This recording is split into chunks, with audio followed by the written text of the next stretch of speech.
Bonnie Leonard. I'm the Tribal Director for the Shuswap Nation Tribal Council.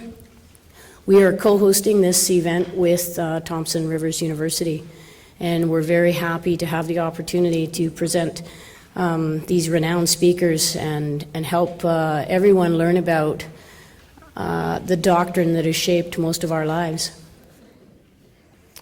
Okay, so just to tell our visitors a little bit about our nation. We're 17 bands in the Shuswap Nation. At one time, we were 32 bands, or 32 different campfires within our nation before contact. So we've managed to have many challenges before us, and we're still here today. And our population is near about 10,000 Shuswapin in and around the territory. Like most BC, no treaties exist in Shuswap-Mulu. Title to our traditional territory has never been ceded, surrendered, or extinguished in any way. On behalf of our Shuswapin Chiefs of SNTC, we are proud to be co-hosting this Doctrine of Discovery Conference with Thompson Rivers University, and very honored to be here today. Through education and dialogue on this important matter, the Doctrine of Discovery, we believe that by coming together as strong people and nations, we will work towards our goal of ensuring that this doctrine is never again recognized as a legal construct justifying the continual denial of our Indigenous rights and laws, title, and sovereignty. Chapter 1, Walter Echohawk. Presentation topic, Johnson versus McIntosh and the Doctrine of Discovery in the United States. Impacts upon federal Indian law and the future of the doctrine under the United Nations Declaration on the Rights of Indigenous Peoples. Was colonialism legal? Yes, it was legal according to the law of the colonizing powers. The law of colonialism, which came to us by early international law.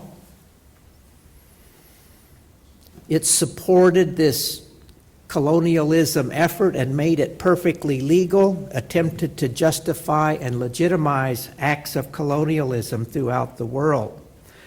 And so the purpose of the law of colonialism in international law was basically threefold. First, and I hope that some of our other speakers will talk about this further, but it governed the relationship among the nations of Europe as they went out on the international plane to colonize the world. Secondly, it set forth the rules for colonizing non-European nations through doctrines of discovery, notions of plenary power, guardianship, Christianization ideas, notions of race and culture.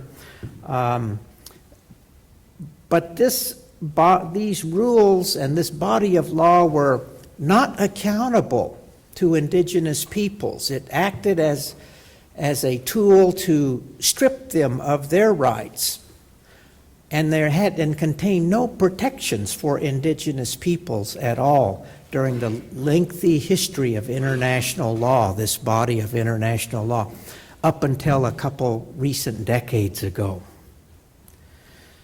But the third purpose of this body of international law was to basically to justify and legitimize acts of colonialism on the part of European nations. The attributes of this body of law,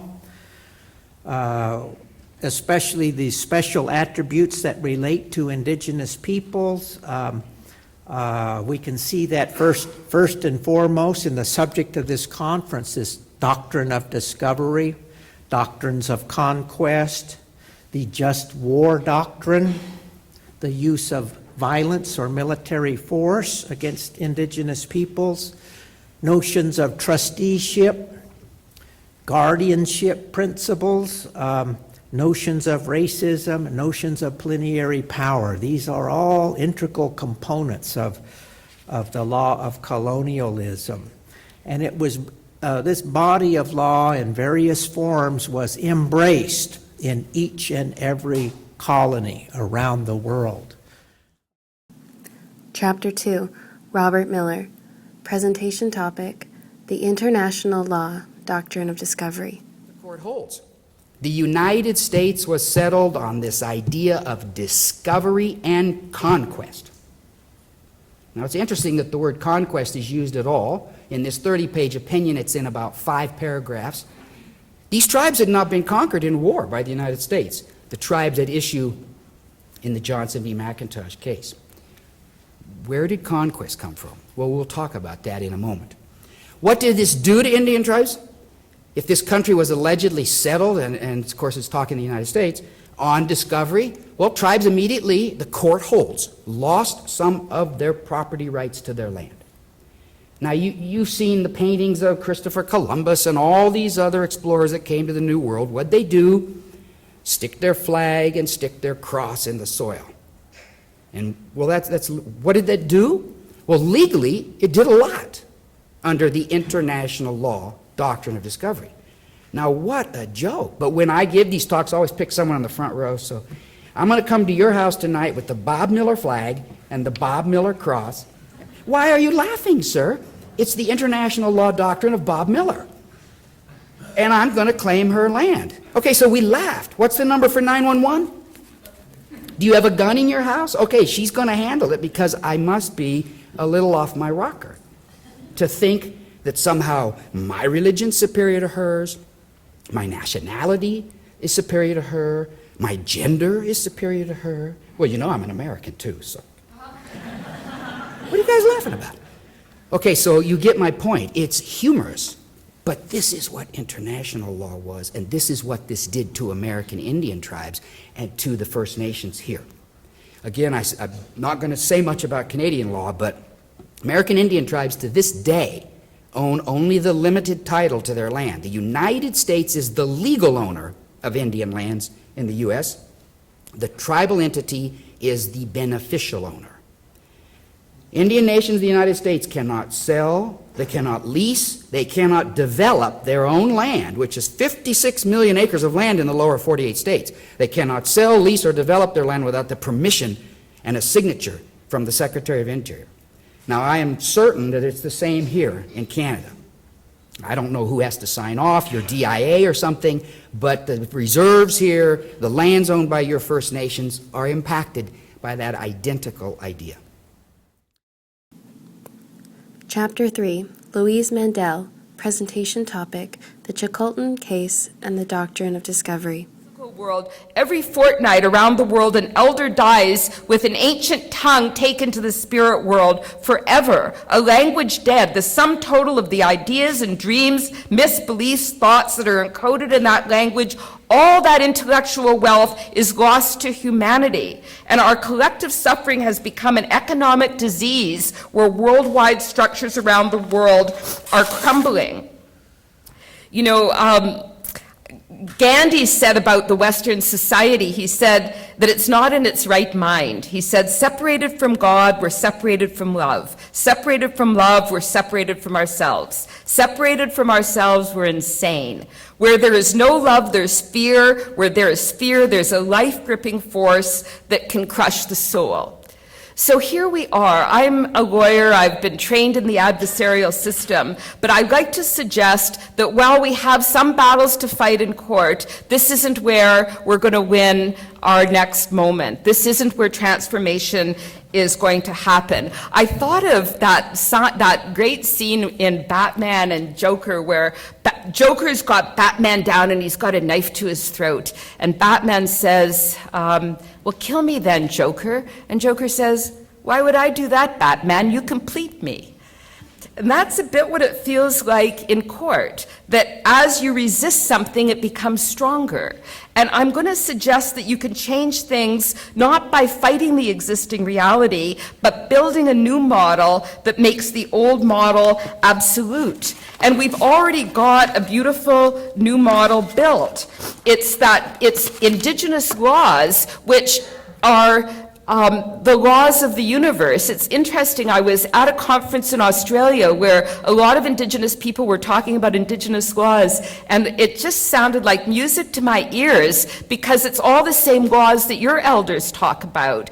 The earth still holds those laws, and Indigenous people's stories still carry those laws, and it's those laws which hold the transformative possibility because they carry a different thought structure than the thought structure which is denying it. Chapter 4, Jeanette Armstrong. Presentation topic, The Subjugation of Indigenous Governance, the Salishan Interareal Construct. We need to revive and strengthen our anti-doctrine strategies. We can't go on thinking somehow the courts are going to be more lenient or the courts are going to open their doors in different ways if we just do this or do that.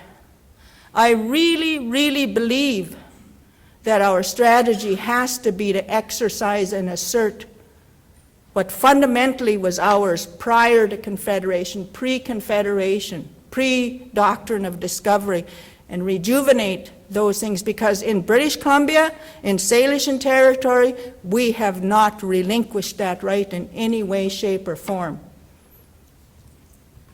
So here's some what-if questions that I leave you with. What if the 25 Salishan language groups work together legally to revive and rejuvenate its trade and political capacity and exercise jurisdictions in a de facto legal strategy? In other words, instead of asking them, is this right or wrong, asking the courts, just acting on it, knowing what is right, understanding what is right, and acting on it, and having them then say, hey, wait a minute, and then they have to prove that we aren't right, like the Jules and Wilson case, which is, one of those kinds of strategies in which our chief said, no, we don't have to ask them.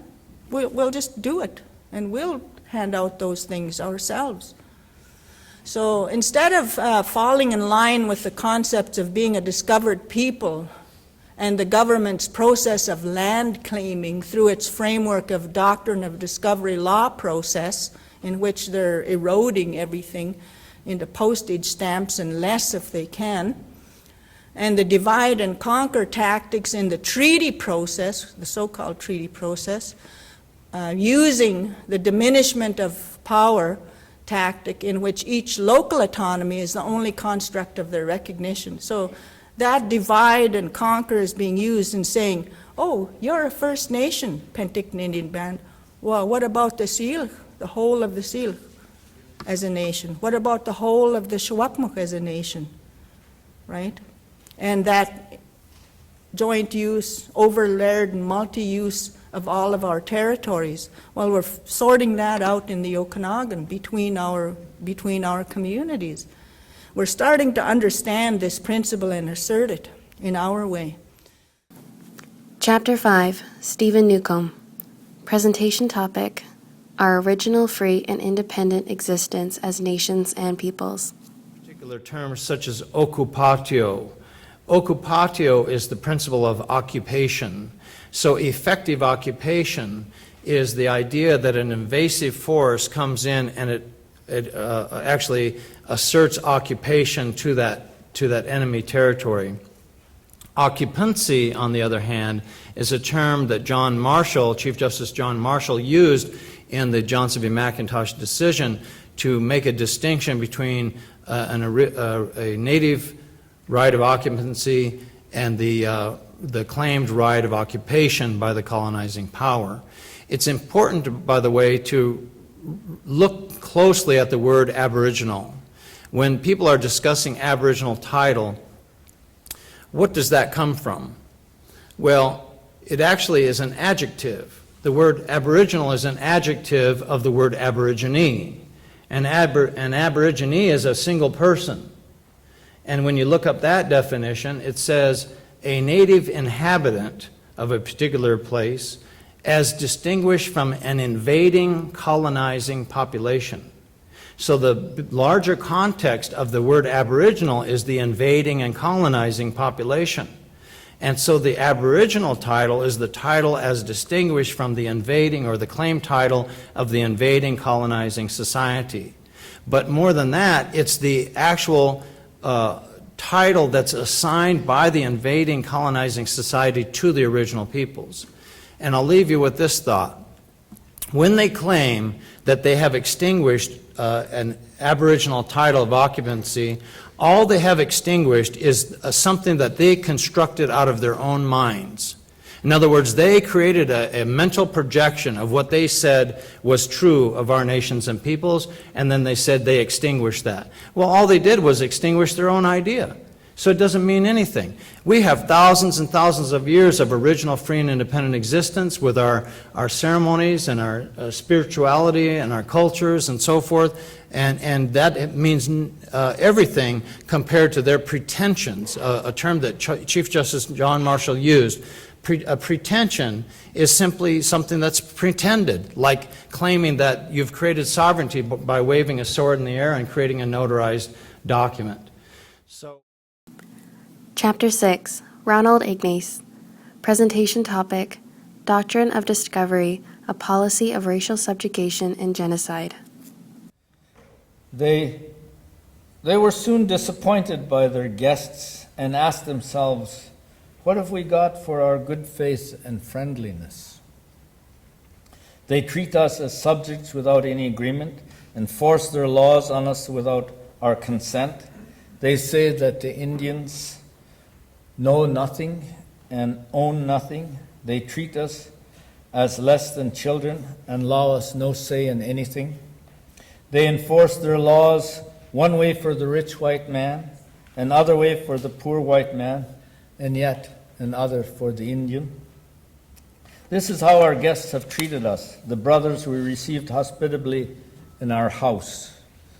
Because of this, my chiefs of 1910 said, we condemn the policy of the government towards the Indian tribes of this country as utterly unjust, shameful, and blundering in every way.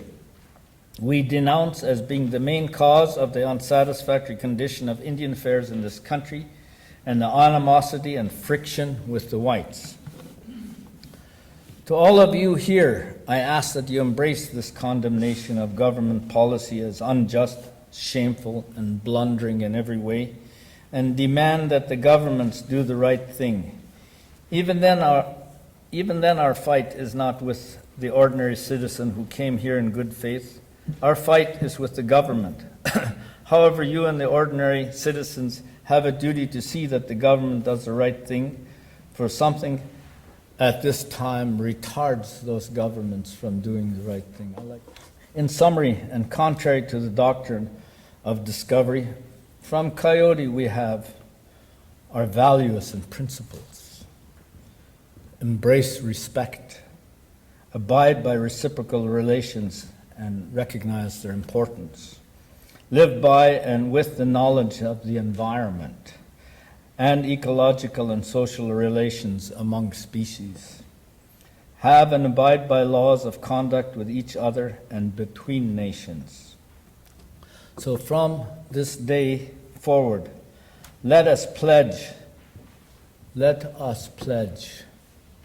that no one's knowledge ought to stand in the shadow of another's. Thank you. Chapter 7, Tanya Gonella Frichner. Presentation topic, The Impact on Indigenous Peoples of North America from the international legal construct known as the Doctrine of Discovery, and consequently the leadership of Indigenous peoples in the development of the United Nations Declaration on the Rights of Indigenous Peoples. We have Indigenous peoples now have several different human rights mechanisms within the UN system that you should know about. The first one that came to be was in 1982, called the Working Group on Indigenous Populations. What that came from was a gathering of North, Central, and South America Indigenous peoples in Geneva to talk about the discrimination against Indigenous peoples in this hemisphere. leaders. There were like 156 different leaders. The Haudenosaunee sent a delegation of about 40-plus leaders. And it was also at that time that our people traveled on our passports that were issued by our nation. So the whole lot of our folks went to Geneva, Switzerland with a document that the international community and the United States had never seen before. But they stood by their guns, they did it. It was an arduous process, but they were allowed into the country of Switzerland using those passports for the first time. And I share that with you because today we seem to talk about indigenous sovereignty so freely. It just sort of flows off our lips. Sovereignty, sovereignty, sovereignty. But what is it? And how does it apply to indigenous nations? What we learned, and I'm giving a Haudenosaunee perspective, is that sovereignty is an action. It's an act. You either are sovereign or you're not. You either act sovereign or you don't. It's a very clear action. And one of those actions was to travel to this international United Nations conference with our own passports. That was the action, that we would go to Geneva as sovereign nations and talk about our government, our rights, and our traditional ways in partnership as equals. Not in somebody else's court that makes you feel less than. Where you're. Chapter 8, Oren Lyons. Presentation topic, Challenges we face today as indigenous nations and challenges we face today as the human species. And things and how human beings are human beings. In today's times when we are facing major systemic change in the whole system of the universe as far as we're concerned. We're a small part of the universe, but it's changing here.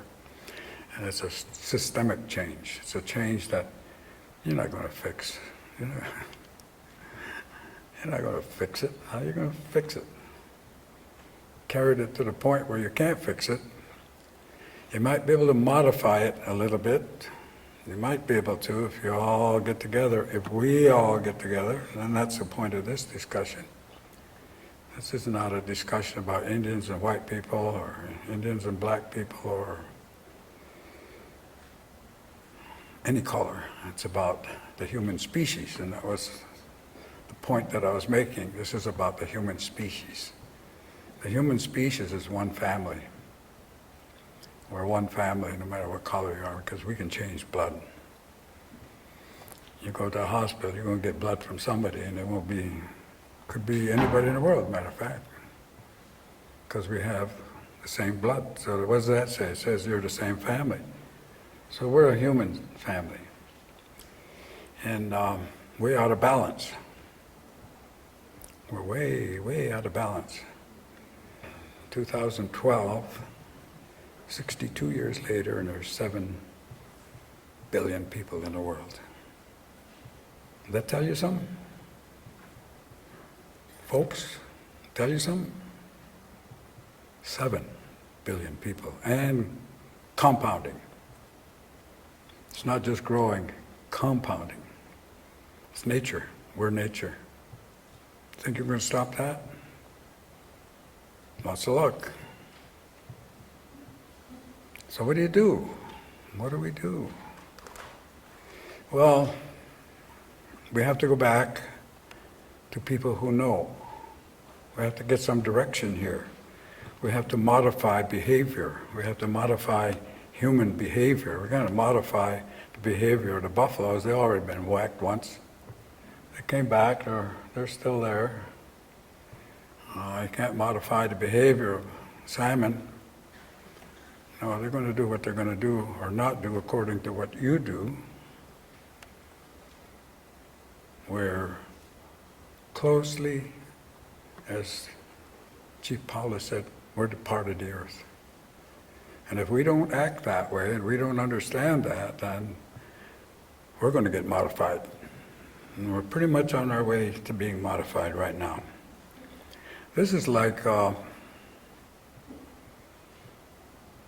11th inning in a 12-round championship fight. That's where we are right now.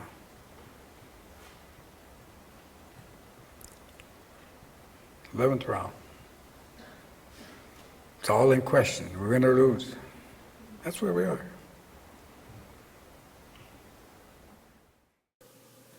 On behalf of the Shuswap Nation Tribal Council and our chiefs, we would like to extend our gratitude and appreciation to the speakers who traveled to our territory and shared their immense knowledge with us on this most important of topics. We thank you sincerely.